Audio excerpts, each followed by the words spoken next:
Hi all, welcome to കബൂഡിൽ. നല്ല ചാറുകറിയൊന്നും ഇല്ലാന്ന് വിഷമിച്ചിരുന്നിട്ടുണ്ടോ?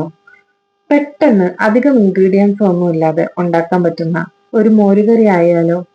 നമ്മുടെ എല്ലാം വീടുകളിൽ എപ്പോഴും തന്നെ ഉണ്ടാകാൻ ചാൻസ് ഉള്ള ഇൻഗ്രീഡിയൻസ് മാത്രമേ ഇതിലുള്ളൂ. പാത്രം അടുപ്പത്ത് വെക്കുക, അതിലേക്ക് ഒരു വലിയ തക്കാളി അരിഞ്ഞത്, ഒരു വലിയ സബോള, 2 പച്ചമുളക് നടുവെ കീറിയത്, 3 അല്ലി വെളുത്തുള്ളി നീളത്തിൽ അരിഞ്ഞത്, അതുപോലെ ഒരു തണ്ട് വേപ്പില.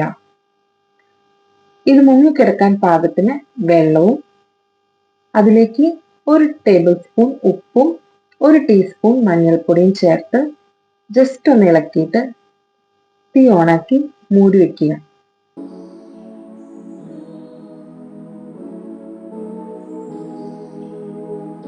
ചേർക്കാൻ മറന്നുപോയി ഒരു ചെറിയ കഷ്ണം ഇഞ്ചി ചതച്ചതും കൂടെ ഇടണം കേട്ടോ. അത് അവിടെ ഇരുന്ന് വേവുന്ന സമയത്ത് നമുക്ക് തൈര് ബീറ്റ് ചെയ്തെടുക്കാം. മിക്സിയിൽ അടിക്കുകയും ആവാം, മോരാണെങ്കിലും ഉപയോഗിക്കാം കേട്ടോ. മോരിനേക്കാളും ടേസ്റ്റ് വരുന്നത് തൈരിനാണ്. 5 മിനിറ്റ് സമയം കൊണ്ട് സവോളയും തക്കാളിയും എല്ലാം നല്ല സോഫ്റ്റ് ആയിട്ടുണ്ടാവും. തക്കാളി നന്നായി അലിഞ്ഞു വരും.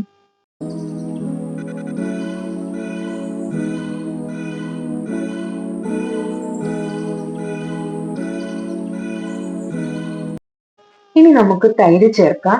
ബീറ്റ് ചെയ്ത് വെച്ചിരിക്കുന്ന തൈര് ഞാൻ ഏകദേശം ഒരു 1/2 ലിറ്റർ ആഡ് ചെയ്യുന്നുണ്ട് കേട്ടോ. നന്നായി ഇളക്കി യോജിപ്പിച്ചതിന് ശേഷം ഉടനെ തീ ഓഫ് ചെയ്യുക. ഹീറ്റ് അധികമായിട്ടുണ്ടെങ്കിൽ തിരിഞ്ഞു പോകും. അതുകൊണ്ട് ഈ സമയത്ത് തീ ഓഫ് ചെയ്യാനായിട്ട് ഒരിക്കലും മറക്കരുത്.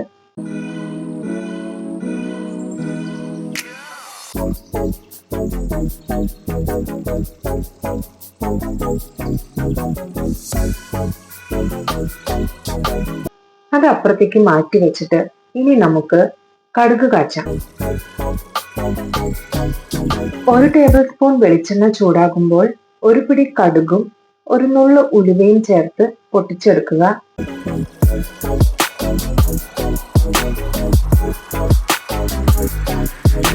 അതിലേക്ക് 3 വറ്റൽമുളക്, ഒരു തണ്ട് വേപ്പില, 3 കൊച്ചുള്ളി ചെറുതായി അരിഞ്ഞത് ഇത് ചേർത്ത് വാട്ടി അവസാനം 1/4 ടീസ്പൂൺ മുളക് പൊടി കൂടെ ചേർത്ത് നമ്മുടെ കറിയിലേക്ക് കാച്ചി ഒഴിക്കാം.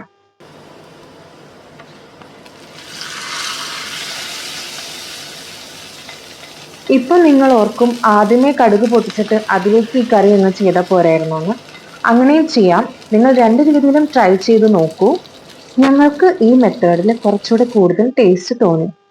അപ്പോൾ വീഡിയോ ഇഷ്ടമായെങ്കിൽ ലൈക്ക് ചെയ്യുക, കമന്റ് ചെയ്യുക, സബ്സ്ക്രൈബ് ചെയ്യുക. ഇൻസ്റ്റയിലും കൂടെ ഒന്ന് ഫോളോ ചെയ്തേക്കണേ. Thank you.